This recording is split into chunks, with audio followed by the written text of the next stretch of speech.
Welcome back to the channel. Today, here's my full review of V-Racer Hoverbike on PSVR2. Now, I absolutely loved this game on the Quest. It's got 15 tracks that can all be played reversible. It's got online multiplayer. It's got great graphics. And it's got all the things that I liked about F-Zero GX and Wipeout, especially on PSVR. And I'm really pleased to say that the developer has basically took everything I liked about the Quest version and turned it all up a notch. This is now running at a super smooth, flawless 90 hertz, and it just looks brilliant. Like the deep blacks, the colors, the sharpness, the performance. There's a lot of little things as well that you can't help but notice. Like the crowds look decent. They don't look like those 2D sprites that don't look good.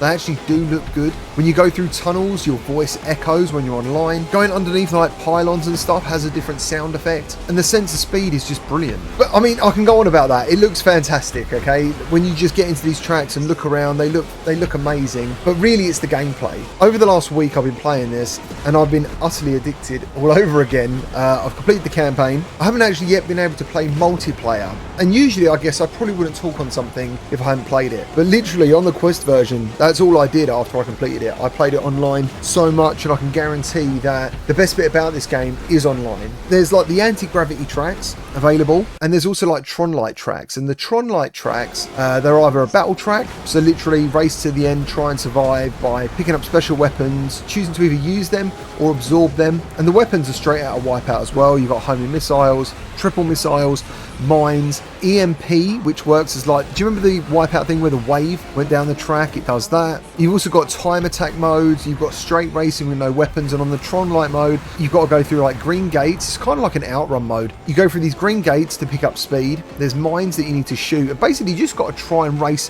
for as long as you can to get the gold medal. And there's two more things that I really love about this game, and that is loop-the-loops. I absolutely love doing loop-to-loops in VR, and the jumps. The jumps feel absolutely stellar, especially if you hit a boost pad or you save a boost that you picked up previously to use. And overall, for me, this is now probably, and I need to make sure of this because I'm a little bit hyped at the moment, this is probably a top 20 PSVR2 game. I absolutely love it, and I can't stop playing it, and it feels so good to play in VR. And there's many different ways in terms of comfort options, how you can control the bike. Personally, I choose to just use the leaning maneuver. It just feels right, you know, from the days of like playing games like Super Hang-On in the arcades, sitting on physical bikes in the arcades. It just feels right doing that in VR. There's some headset rumble, the soundtrack's great, the bikes look fantastic, and there's money to be made, XP. There's things to unlock at the end of every race, like a lottery almost, where you pick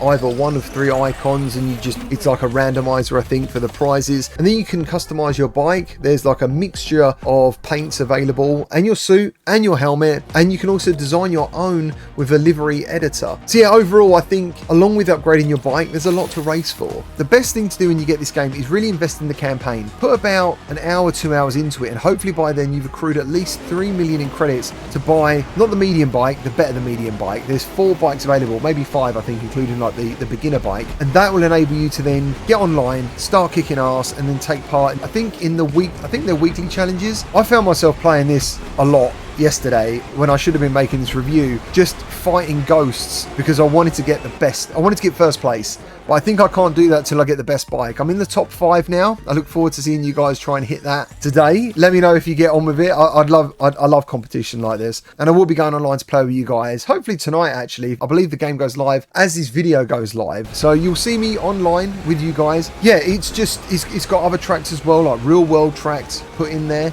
There's just everything. Like, this game literally has everything you want from a futuristic racer in VR. And considering this game actually came out in 2018, I remember playing it and it was okay. And I don't really remember what things have changed, but he's obviously worked very hard. And the MetaQuest version, as I said, was absolutely brilliant. But the PSVR2 version is honestly the creme de la creme. It's just having that super smooth frame rate all the time. You know, the Quest version does a great job, don't get me wrong. And I think it runs at 72 Hz, and you could probably push that more with Quest Optimizer. But on PSVR2, I just think the combination of like the headset rumble, the haptics.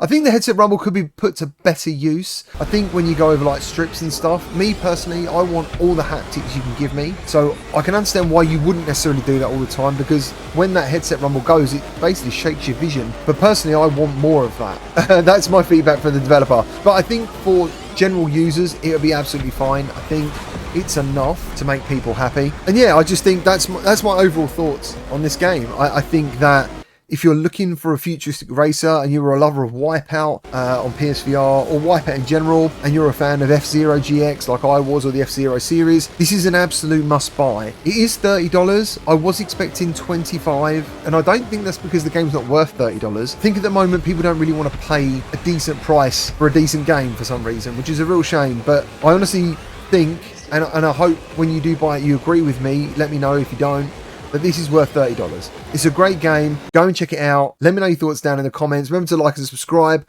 for more VR content, and I'll see you all in the next one.